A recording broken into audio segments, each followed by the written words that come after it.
പാചകവാതകക്ഷാമം മൂന്നാറിന്റെ വിനോദസഞ്ചാര മേഖലയ്ക്ക് പ്രതിസന്ധിയാകുന്നു. പാചകവാതകക്ഷാമത്തെ തുടർന്ന് ആനച്ചാലിലടക്കം വിവിധ ഹോട്ടലുകൾ അടച്ചു.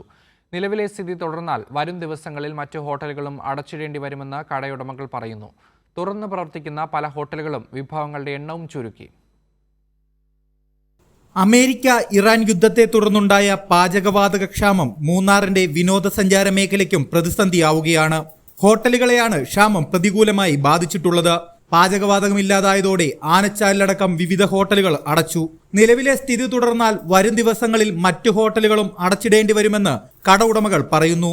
2 ദിവസമായി ഇവിടെ ഗ്യാസിന്റെ വിതരണം നിലച്ചിട്ട് റെസ്റ്റോറന്റ് പ്രവർത്തനം നടക്കുന്നുണ്ട്. അതിന്റെ മെനു കുറച്ച് ചില സാധനങ്ങൾ, ചില ഐറ്റംസ് ഒക്കെ നോട്ട് അവൈലബിൾ ആക്കേണ്ടി വരുമായിരിക്കും. എങ്കിലും നമുക്ക് ഇങ്ങനെ കണ്ടിന്യൂ ചെയ്തല്ലേ പറ്റുള്ളൂ.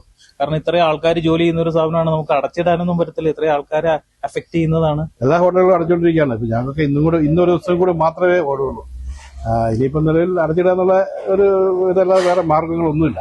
കച്ചവടക്കാരുടെ ഗതിയിൽ ആകെപ്പാടെ വളരെ മോശമാണ്. തുറന്നു പ്രവർത്തിക്കുന്ന പല ഹോട്ടലുകളും വിഭവങ്ങളുടെ എണ്ണം ചുരുക്കി.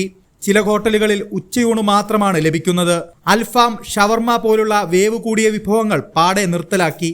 വിറകിന് വില കൂടിയതിനൊപ്പം ലഭ്യതക്കുറവും ഹോട്ടലുടമകൾ അനുഭവിക്കുന്നു. ഹോട്ടലുകൾ അടച്ചാൽ ഉടമകൾക്കൊപ്പം തൊഴിലാളികളുടെയും വരുമാനം നിലയ്ക്കും.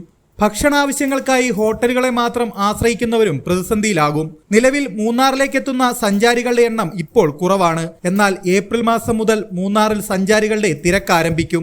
ഇപ്പോഴത്തെ സ്ഥിതി തുടർന്നാൽ വിനോദസഞ്ചാര മേഖലയ്ക്ക് പാചകവാതകക്ഷാമം വലിയ തിരിച്ചടി സൃഷ്ടിക്കും. കൈരളി ന്യൂസ്, ഇടുക്കി.